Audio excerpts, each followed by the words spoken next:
Live update से हमने आपको रूबरू करवाया। कैंपेनिंग का चुनावी प्रचार प्रसार का कल लास्ट डे है।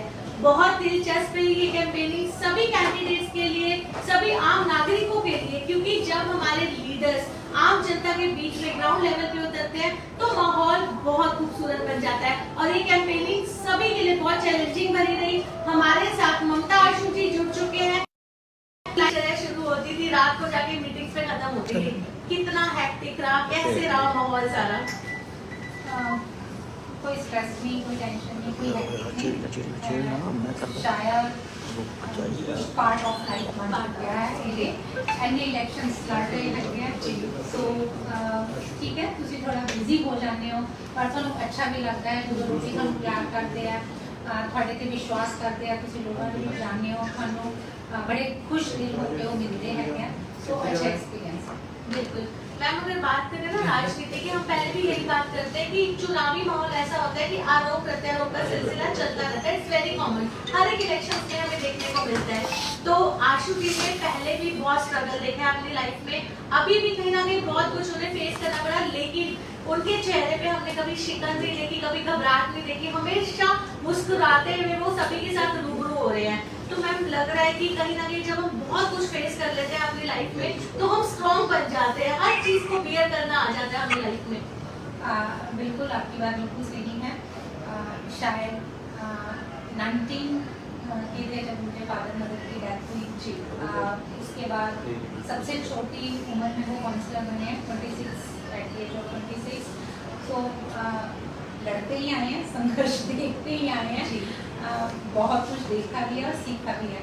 और उनकी सबसे अच्छी क्वालिटी भी यही है कि चाहे कितना भी स्ट्रेस हो वो कभी भी उसको चेहरे पे आने नहीं देते। बिल्कुल मैम, आपने भी शुरू से एक राजनीतिक माहौल देखा है, घर पे आप देखते थे आना जाना लगा रहता है पॉलिटिक्स में लोगों का। तो मैम वो माहौल कैसा रहता था? क्या कभी ऐसा लगा कि आशु जी की तरफ से कम टाइम मिल रहा है, क्योंकि आप खुद राजनीति में हाथ से हाथ मिला के हमेशा आपने उन्हें सपोर्ट किया है? नहीं, मैंने एक्टिव पॉलिटिक्स बहुत देर बाद ज्वाइन किया, ओके 2007 में। पर हाँ, आशु जी उस टाइम काउंसलर थे तो वो आना जाना लगा रहता है और शायद मैं इंजॉय भी करती हूँ इस बात को, तो कभी भी ऐसा नहीं लगा। और आज हम देख रहे हैं ममता आशु जी हर एक सवाल का बड़ी बेबाकी से जवाब देते हैं। तो कहीं ना कहीं ऐसा लगता है कि राजनीति के हर एक पहलू को ममता आशु जी पूरे तरीके से अब समझ चुके हैं। तो क्या आपको मौका मिलेगा राजनीति में आने का? आप तैयार हैं? क्योंकि हम इतने सारे एग्जाम्पल्स हैं हमारे सामने, हम द्रौपदी मुर्मू जी को देख रहे हैं, निर्मला सीतारमण जी को, दिल्ली की सीएम भी रेखा गुप्ता जी बन चुके हैं। तो क्या हम आने वाले वक्त पे ममता आशु को देखेंगे राजनीति में? बिल्कुल नहीं, मेरी पॉलिटिक्स आशु जी से शुरू होकर उन्हीं पे खत्म हो जाती है। लीडर एक ही घर में होना चाहिए ना, और मेरे लिए आशु जी मेरे लीडर है और मैंने जो कुछ भी सीखा है उनसे सीखा है। मेरी फैमिली है, मैं अपनी लाइफ में इंजॉय करती हूँ और जो मैं एक्टिव पॉलिटिक्स के बीच है वो सिर्फ आशु जी के लिए है। जितनी देर तक आशु जी पॉलिटिक्स के नहीं है और इन्होंने की क्वालिटी है कि मैं अपने डिसीजन इंडिपेंडेंट ले सकती हूँ, मैं बात बोल सकती हूँ, मैं बेबाक होके बोल के काम कर सकती हैं। उन्होंने हमेशा ही पीछे रह के नहीं कहूँगी, मेरे नाम खड़े होके मेरा साथ देता है। सो मेरे लिए जो तुम कहो कि अपनी एक अलग पहचान बनानी, मेरी आइडेंटिटी आशु जी नाल है और मेरे लिए मैनू ये कहने से कोई शर्म भी नहीं है, गुरेज भी नहीं है। मेरी पॉलिटिक्स जी है उन्होंने शुरू होकर उन्होंने खत्म हो जाती है। Very nice. तो मैम अब बात करते हैं कैंपेनिंग की। जैसे आपने बोला कि कोई स्ट्रेस नहीं, कोई नर्वसनेस नहीं, बहुत अच्छा माहौल रहा कैंपेनिंग के टाइम का। मैम लेकिन जो विरोधी पार्टियां होती है वो लगातार काम ही यही है, इलेक्शन में एक दूसरे पे ब्लेम चलती रहती है, ब्लेम गेम है, एक राजनीति का नाम ही ये दूसरा है। तो मैम अगर हम बात करें आम आदमी पार्टी की मौजूदा सरकार है, बीजेपी की बात करें केंद्र में बीजेपी है, लेकिन रेखा गुप्ता जी जो हमारी दिल्ली की सीएम है वो एक प्रेस मीट में बोल रही है कि जो कांग्रेस पार्टी है उन्होंने, अगर हम 1984 की बात करें तो नरसंहार जो हुआ था उसमें सबसे बड़ा हाथ कांग्रेस का है। तो मैम किस बेसिस पे इतनी बड़ी स्टेटमेंट देना क्या जायज है? मैं इस बात में ये कहूँगी कि जिस चीज़ के लिए हमारे जो बॉस हैं राहुल गांधी जी, वो कितनी बार माफी मांग चुके हैं। शायद जब 1984 हुआ होगा तब वो भी हमारी एज के छोटे बच्चे होंगे, बिल्कुल 14 या 15 के, फिर भी उन्होंने उस चीज़ को एक्सेप्ट किया। हमारे जो सबसे बड़ा धार्मिक स्थान है श्री हरिमंदिर साहब, वहाँ जाके उन्होंने अपनी तरफ से माफ़ी भी मांगी और पब्लिकली भी, और उसके लिए भी 1 महीना पहले वो ओपनली बोल भी चुके हैं। तो ऐसी बातें नहीं करनी चाहिए जिन बातों के कारण कहीं भी लड़ाई झगड़ा हो, किसी के मन में भी कुछ आए। हमारा धर्म हमें ये सिखाता है, चाहे वो सनातन धर्म है चाहे सिख धर्म है, कि अगर कोई माफ़ी मांगता है तो उस चीज़ को माफ़ कर देना चाहिए। जिन लोगों को उनके कारण दुख हुआ उस 84 के बाद, है ना, सभी लोग सफर हुए हैं, उनके जख्मों को मैडम रेखा गुप्ता बार बार क्यों दे रही है? इसीलिए ना, क्योंकि उनके घर में वो आग नहीं लगी। जिसके घर में आग लगी होती है ना, उसको उसका दर्द होता है। तो मैडम गुप्ता को या किसी को भी उस चीज को, किसी के जख्मों के ऊपर नमक नहीं छिड़कना चाहिए। और जिस चीज के लिए कांग्रेस पार्टी की तरफ से राहुल जी ने माफी मांगी है, उस इशू को मेरे को लगता है कि खत्म कर देना।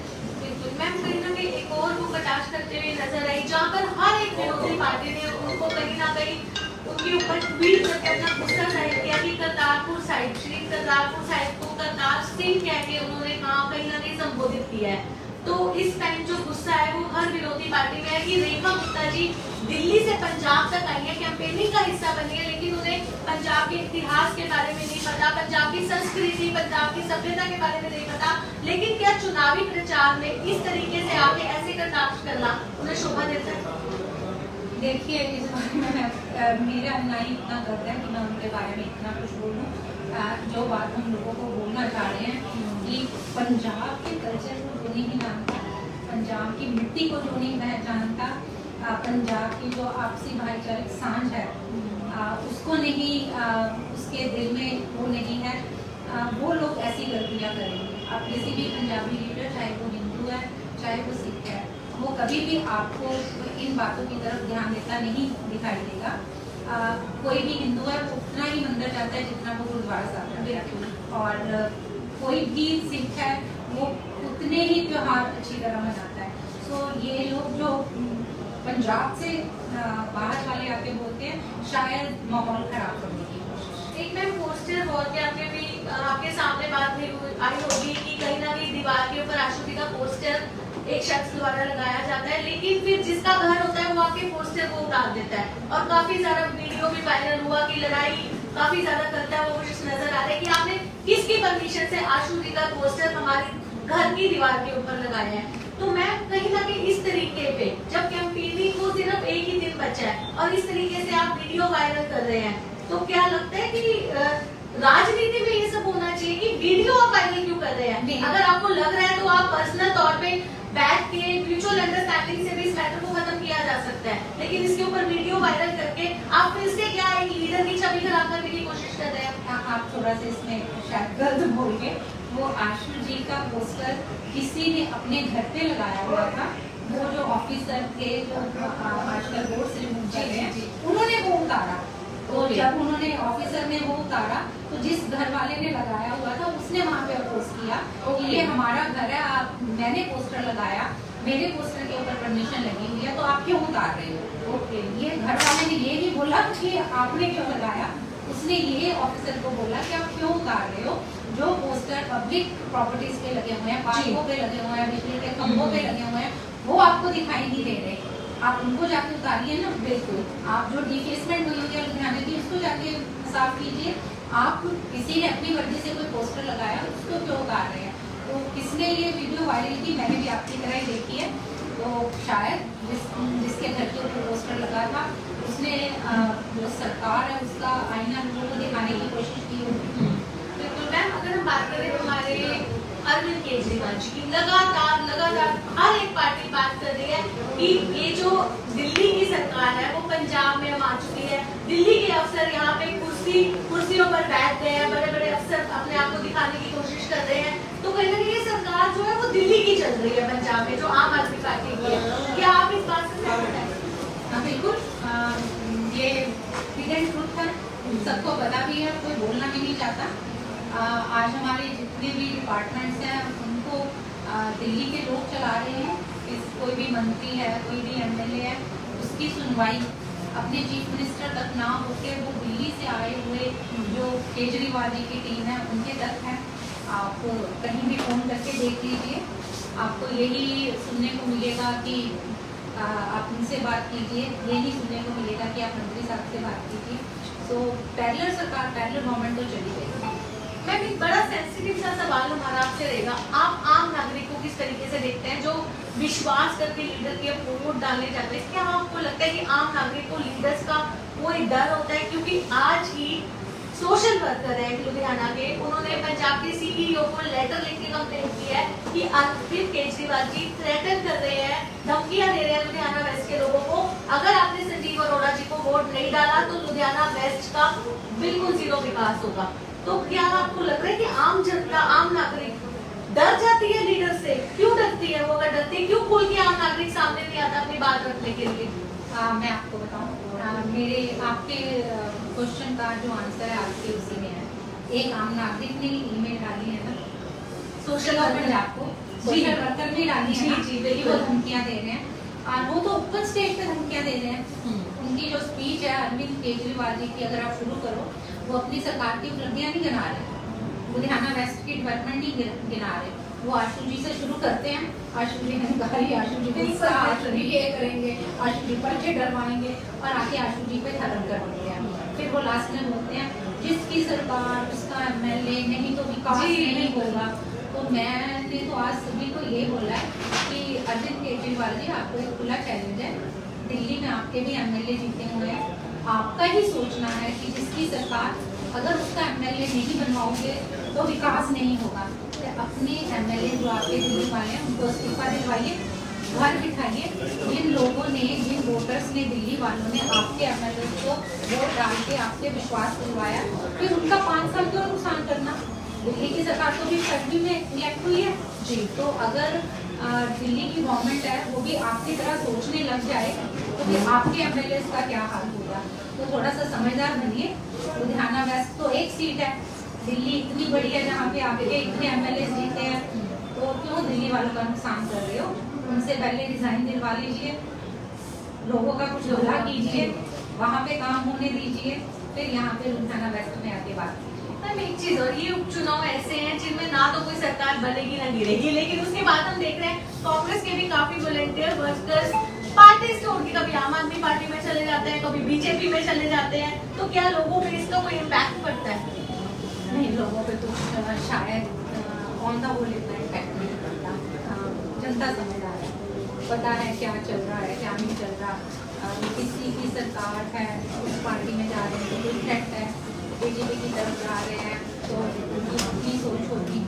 पर शायद मेरे हिसाब से आजकल की वोटर समझदार है। अगर आशु सर की बात करें, छवि के ऊपर बार बार उनकी छवि के ऊपर होर्डिंग्स के थ्रू वार किया जा रहा है, जैसे आपने भी बात की, गुस्सैल है, अहंकारी है, ये सवाल हमारा आशु जी से सर से भी रहा था, तो उनका यही जवाब था कि उनके पास कुछ बात करने के लिए नहीं है और उनके पास कोई टॉपिक ही नहीं है। और तो मैम क्यों बार बार एक ही लाइन को आप पकड़ के उसी के ऊपर बार बार ट्वीट कर रहे हैं, उसी के ऊपर आप वार कर रहे हैं? क्या लग रहा है कि सिर्फ एक इमेज को खराब करने की कोशिश की जा रही है बार बार? बिल्कुल, फिर वही बात है, आपके क्वेश्चन में ही आपका जवाब, अपना काम दिखाने के लिए कुछ नहीं है, अपनी डेवलपमेंट बताने के लिए कुछ नहीं है, अपने 1000 रुपये जो लेडीज को देने के लिए उसके लिए कुछ नहीं है, अपना 31 मई को नशा खत्म करना था उसके ऊपर कोई जवाब नहीं है, लॉ एंड ऑर्डर सही करना था, बद से बदतर हो चुका है। जिस स्टेट की पुलिस ही सेफ ना हो वहाँ पे आम नागरिक का क्या हाल होगा आपने देखा ही है जो जर्नल में हुआ। तो अपनी उपलब्धियां गिनाने के लिए जब कुछ ना हो तो जो कैंडिडेट दूसरी ओपोजिशन पार्टी वाले हैं उनका फिर कैरेक्टर असैसिनेशन शुरू कर दो। अब वहाँ पे और कुछ दिखाई नहीं देता तो गुस्सा और अहंकार। गुस्सा तो संजीव अरोड़ा जी अभी 3 महीने के नए पॉलिटिशियन बने हैं तो सभी ने देखा है उनको, जिस दिन डॉग सेंटर का उद्घाटन करने गए थे। भगवंत मान जी का गुस्सा आम तौर पे आप देखते रहते हो, वो तो अपने मंत्री तक को भी पीछे धक्का मार देते हैं। रिम्पा जी को देखा होगा आपने। केजरीवाल जी का तो अहंकार ही बोल रहा है कि जिसकी सरकार उसका एमएलए जी। ये चीजें अहंकार नहीं है, ये चीजें क्या है? आप ना ही तो पंजाब से एक एमएलए हो, ना ही पंजाब में आपके पास कोई भी पोस्ट है, फिर भी आप पंजाब में आके पंजाबियों के ऊपर रोक डाल रहे हो। अगर आपने वोट नहीं डाली आम आदमी पार्टी के कैंडिडेट को, आपका काम नहीं होगा, तो ये क्या बोल रहा है, उनका अहंकार ही बोल रहा है। तो वो मेरे को लगता है वो ये पोस्टर उन्होंने अपने ही लिए लगाए हुए हैं। सबसे बड़ी अहंकार की बात, किसी भी सड़क पे चले जाओ, कहीं कैंडिडेट की फोटो है तो वो किसका अहंकार है जी? केजरीवाल जी का या भगवंत मान जी का? बिल्कुल अहंकार ही अहंकार। बिल्कुल मैम, आम आदमी पार्टी के एक सीनियर लीडर ने ये स्टेटमेंट दी है कि कांग्रेस वाले, बीजेपी वाले लगातार बोल रहे हैं कि आम आदमी पार्टी में सारे भ्रष्टाचारी, सारे करप्टेड लीडर्स बैठे हैं, लेकिन उन्होंने साथ साथ ये भी कह दिया कि एक वॉशिंग मशीन होनी चाहिए जिसमें कांग्रेस के सारे लीडर्स को और बीजेपी के सारे लीडर्स को डाल के वॉश कर दो तो उनको संत निकल के बाहर आते हैं। तो कहीं ना कहीं ये ऐसी स्टेटमेंट क्या इन उपचुनावों में ये चीज शोभा देती है राजनीति में? हाँ बिल्कुल, अपने लैंग्वेज पे, अपने वर्ड्स पे कंट्रोल करना चाहिए। पर बात यहाँ तक तो सही है। अगर भ्रष्टाचारी की बात करें तो जिस सरकार ने उनको भ्रष्टाचारी बोला था, आशु जी तो वहाँ से फ्री होके आए हैं। लेकिन आम आदमी पार्टी में उनके सुप्रीमो केजरीवाल पर भी अभी तक केस है, उनके सतेंद्र जैन पर भी अभी तक केस है, उनके सिसोदिया तक भी अभी तक केस है। और अगर हम पंजाब की बात करें तो जितने उनके एमएलए जिनको इनकी सरकार ने अरेस्ट किया था, वो लोग अभी भी उन्हीं विजिलेंस केसों में चल रहे हैं। और जो ओपोजिशन वालों के काम नहीं होते ना, ओपोजिशन वाले जो लीडर थे आशु जी, वो अदालतों से बरी होके आए हैं। तो वॉशिंग मशीन तो सबसे बड़ी अदालत है पंजाब और हरियाणा हाईकोर्ट। बिल्कुल, बहुत खूबसूरत बात कही आपने। मैम जाते जाते लास्ट में पूछना चाहेंगे आशु जी की पर्सनालिटी को लेकर। हमने खुद पिलर्स पे देखा है, आशु जी से भी हमने सवाल पूछा था कि जो कांग्रेस लवर्स हैं, जो वॉलेंटियर्स हैं, जो आशु जी को बहुत प्यार करते हैं, उन्होंने खुद अपने आप को उस तरीके से क्रिएट किया, कहीं ना कहीं अपनी बीएड थोड़ी सी लंबी रखी और आगे लिखा हुआ है कि मैं भी आने वाला आशु हूँ। तो कहीं ना कहीं लगता है कि आशु जी को जो इतना प्यार मिल रहा है आज, कि लोग बनना चाहते हैं, हमारा यूथ आने वाले टाइम पे आशु जी बनना चाहता है, तो डेफिनेटली पॉलिटिक्स इतनी खूबसूरत हो सकती है आने वाले वक्त पे कि इन उपचुनावों के बाद जब हम 1.5 साल बाद बड़े वाले इलेक्शंस देखेंगे तो फिर कहीं ना कहीं कांग्रेस की एक और बदलती हुई तस्वीर हमें दिखाई देगी। Hope for the best. मैं कहती हूँ कि जो आपने बोला है, परमात्मा उसको अच्छा करे। आने वाले दिनों में कांग्रेस के लिए लोगों के मन में प्यार आए, कांग्रेस स्ट्रॉन्ग हो और 2027 में कांग्रेस की सरकार बने। बिल्कुल मैम, जाते जाते अपील कर दीजिए, क्योंकि आज तो मौसम ने करवट बदल ली, बहुत खूबसूरत मौसम हो चुका है। 19 तारीख को थोड़ा सा वक्त निकाल के लुधियाना वेस्ट के लोग जरूर घरों से बाहर निकल कर वोट डालने जाएं। हाँ बिल्कुल, आपके चैनल की तरफ से मैं सबसे ये अपील करना चाहती हूँ कि 19 जून को वोट करने जरूर चाहिए। लड़ाई एक बाई इलेक्शन की ना होके पंजाब की लड़ाई है, पंजाब की लड़ाई है, पंजाब वर्सेस राज्यसभा की सीट की लड़ाई है। जिस सीट पर एक पंजाबी का हक होना चाहिए, उस सीट पर कोई बाहरी व्यक्ति आके ना बैठे, इस चीज की लड़ाई है। हमारे ऑलरेडी 3 जो एमपी हैं पंजाब से, वो आउट ऑफ स्टेट हैं। हमारे जितने चेयरमैन हैं वो आउट ऑफ स्टेट हैं। तो पंजाबियों का हक किसी और के पास ना जाए, इस चीज की लड़ाई है। तो सभी से ये मेरी रिक्वेस्ट है, 19 को जब वोट करने जाएं, 19 तारीख को, तो पंजाब के लिए वोट करने जाएं, आशु जी के लिए वोट करने जाएं। थैंक यू मैम अपना वैल्यूएबल टाइम हमें देने के लिए। जी आपने देखा हमारे 19 तारीख को वोटिंग होने जा रही है लुधियाना वेस्ट की इलेक्शंस की, तो आप सभी से अपील है कि आप थोड़ा सा अपना कीमती समय निकाल कर वोट डालने जरूर चाहिए। कंपटीशन बहुत ज्यादा टफ बना हुआ है इस टाइम, आरोप प्रत्यारोप का सिलसिला चल रहा है, लेकिन आम जनता इस टाइम बहुत समझदार होती हुई दिखाई दे रही है। 23 जून को आप सभी के सामने रिजल्ट निकल कर सामने आएगा कि आम जनता किस पर अपना विश्वास दिखाती हुई नजर आती है। आने वाली हर एक अपडेट के साथ जुड़े रहिए टाइम्स पंजाबी। ਪੰਜਾਬ ਦੇਖਣ ਵਾਲੇ ਸਾਰੇ ਦਰਸ਼ਕਾਂ ਨੂੰ ਮੈਂ ਗੁਜ਼ਾਰਿਸ਼ ਕਰਦਾ ਕਿ ਇਸ ਚੈਨਲ ਨੂੰ ਲਾਈਕ ਕਰੋ, ਸਬਸਕ੍ਰਾਈਬ ਕਰੋ। Thank you.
ਸ਼੍ਰੀ ਅਕਾਲ ਜੀ, ਤੁਸੀਂ ਦੇਖ ਰਹੇ ਹੋ ਟਾਈਮਸ ਪੰਜਾਬ ਟੀਵੀ ਤੇ ਮੈਂ ਹਾਂ ਤੁਹਾਡੀ ਆਪਣੀ ਅਦਿਤੀ ਆਰਿਆ। ਇਹਨੂੰ ਲਾਈਕ, ਸਬਸਕ੍ਰਾਈਬ ਤੇ ਸ਼ੇਅਰ ਕਰੋ। ਸਤਿ ਸ਼੍ਰੀ ਅਕਾਲ ਜੀ, ਮੈਂ ਦਿਲਰਾਜ ਗਰੇਵਾਲ। ਟਾਈਮਸ ਪੰਜਾਬ ਦੇਖਣ ਵਾਲੇ ਜਿੰਨੇ ਵੀ ਸਰੋਤੇ ਨੇ ਉਹ ਪਲੀਜ਼ ਕੱਲੀ ਨਿਊਜ਼ ਦੇਖ ਕੇ ਵਾਪਸ ਨਾ ਜਾਇਆ ਕਰੋ। ਲਾਈਕ ਕਰੋ, ਸਬਸਕ੍ਰਾਈਬ ਕਰੋ, ਸ਼ੇਅਰ ਕਰੋ, ਕਿਉਂਕਿ ਇਹਨਾਂ ਦਾ ਕੰਟੈਂਟ ਬਹੁਤ ਜੈਨੂਇਨ ਹੁੰਦਾ ਹੈ ਨਾ। ਇਹਨਾਂ ਦਾ ਵੇ ਆਫ ਇੰਟਰਵਿਊਇੰਗ ਬਹੁਤ ਅਮੇਜ਼ਿੰਗ ਹੈ, ਬਹੁਤ ਕੰਫਰਟੇਬਲ ਕਰਾਉਂਦੇ ਆਰਟਿਸਟ ਨੂੰ ਜੋ ਵੀ ਜਿੰਨਾ ਵੀ ਇੰਟਰਵਿਊਜ਼ ਲੈਂਦੇ ਨੇ। ਤਾਂ ਪਲੀਜ਼ ਸਬਸਕ੍ਰਾਈਬ ਕਰੋ, ਸ਼ੇਅਰ ਕਰੋ, ਲਾਈਕ ਕਰੋ। Thank you so much. ਉਹ ਟਾਈਮਸ ਪੰਜਾਬ ਨੂੰ ਫੋਲੋ ਕਰਨਾ ਨਾ ਭੁੱਲਿਓ। ਲਾਈਕ, ਸ਼ੇਅਰ, ਕਮੈਂਟ ਜ਼ਰੂਰ ਕਰਿਓ। Thank you so much.